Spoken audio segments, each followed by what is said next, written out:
Megan examined it curiously for a moment and opted to give her a call.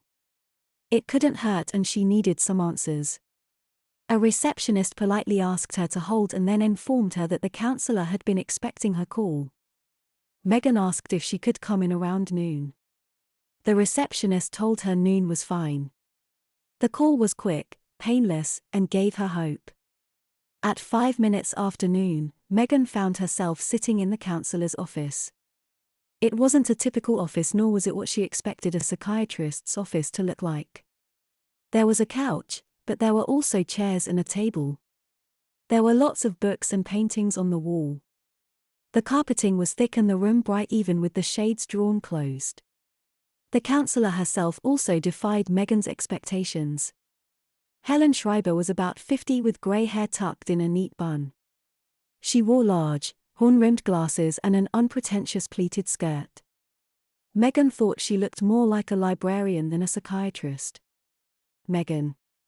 Welcome," she greeted warmly. Megan hesitantly sat down in one of the chairs and sighed. She was still very uneasy about being there. She was the last person she ever expected to need any form of therapy or counseling.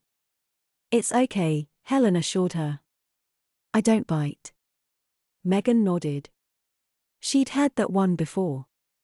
"Why don't you tell me a bit about yourself?" I'm 19. I go to college. I work at a pharmacy. You talk to my parents, so you obviously know what's up." "That's about it." "Well then, I'll tell you a bit about myself. I have a master's in psychology and another in education. I taught first grade for many years, as well as a few classes on the college level and almost all areas in between. I've been doing counseling for about 5 years." "Great," Megan remarked cynically. "Good for you." Helen smiled humbly. "I've had my moments." "So how does this work?" Megan asked. "Essentially, you talk and I listen." "That's it?" "Yes, dear. I may ask you a few questions along the way to help get you going, but otherwise the time is yours." "And that really works?" Everything said here is kept in strict confidentiality, of course." "Of course," Megan echoed. Despite her doubts, she was starting to like this woman's approach. "Is there anything you'd like to begin with?" "Well, okay," Megan started.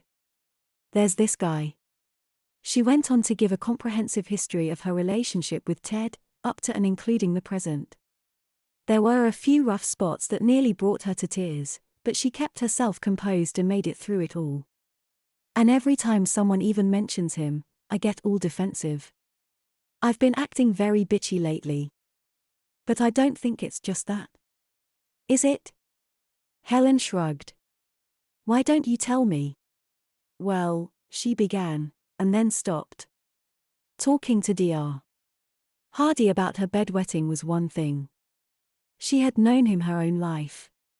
Telling this complete stranger was something else entirely. Sure, it was possible that her parents already mentioned it. But that didn't mean she had to. "I've been, It's okay. Go ahead. No one is judging here." "Sort of wetting the bed lately," Megan concluded. Dr. Hardy says it might have been stress and I wasn't getting enough sleep, but I've been getting a lot of sleep lately and it's still happening. "I don't get it."